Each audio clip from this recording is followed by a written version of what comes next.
সিরিয়ার বাশার আল আসাদের সরকার পতনের পরই খুলে দেয়া হয়েছে কুখ্যাত কারাগার সেদনায়ার ফটক।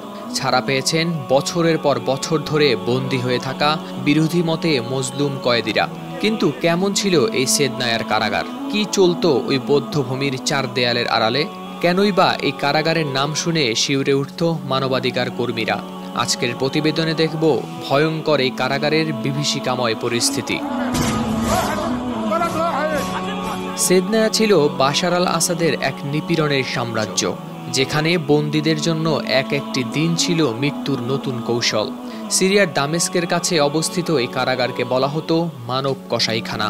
এখানে প্রতিদিন বন্দীদের উপর চালানো হতো এমন অমানবিক অত্যাচার যা শুধু সিনেমায় কল্পনা করা সম্ভব। এই কারাগার থেকে মুক্তি পাওয়া বন্দীদের দুর্বিষহ অভিজ্ঞতা নাড়িয়ে দিয়েছে পুরো বিশ্বকে।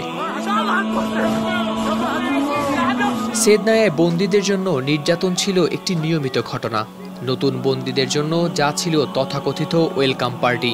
এটি কোনো অভ্যর্থনা নয়, বরং তাদের জীবন শেষ করার এক নির্মম সূচনা। বন্দীদের লাঠি, ট্যাঙ্কের ধাতব অংশ বা বৈদ্যুতিক তার দিয়ে এমনভাবে মারা হতো যে তারা হারিয়ে ফেলতেন চলাফেরার শক্তিও। প্রতি সপ্তাহে একবার বা দুইবার পার্টি নামে আয়োজন করা হতো গণফাঁসির। এমনকি মৃত্যুদণ্ড কার্যকরের খবর বন্দীদের জানানো হতো শেষ মুহূর্তে।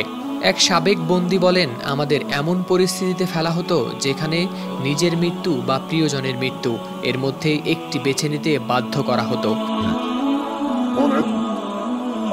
সেদনায়া মানেই মৃত্যু। এই কারাগারে বন্দীদের উপর যে অত্যাচার চালানো হতো তা মানব ইতিহাসের নৃশংসতম অধ্যায়গুলোর একটি। প্রহার, শিরচ্ছেদ, ধর্ষণ, ক্যানিবালিজমে বাধ্য করা, এমনকি ক্ষুধার কারণে ধীরে ধীরে মৃত্যুর মুখে ঠেলে দেওয়া ছিল এখানকার নিত্যদিনের ঘটনা। 2017 সালের অ্যামনেস্টি ইন্টারন্যাশনালের একটি রিপোর্টে বলা হয়, এখানে মাত্র 5 বছরে 13,000 জনকে দেয়া হয়েছে ফাঁসি। বিচার ছিল মাত্র 2 থেকে 3 মিনিটের একটি নাটক। মৃত্যুদণ্ডের পর মৃতদেহগুলো সরিয়ে নিয়ে পোড়ানো হতো। মার্কিন যুক্তরাষ্ট্র জানায়, সেদনায়ার একটি বিশেষ শ্মশান ভবন তৈরি করা হয়েছিল, যেখানে বন্দীদের দেহ পোড়ানোর মাধ্যমে মুছে ফেলা হতো হত্যার প্রমাণ।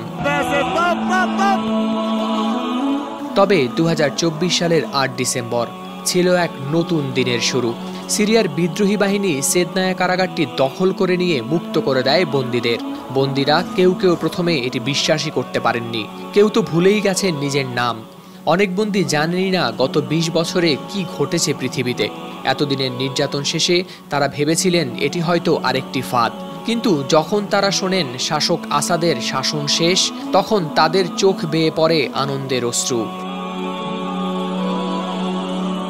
হাওলাদার শামীম, RTV।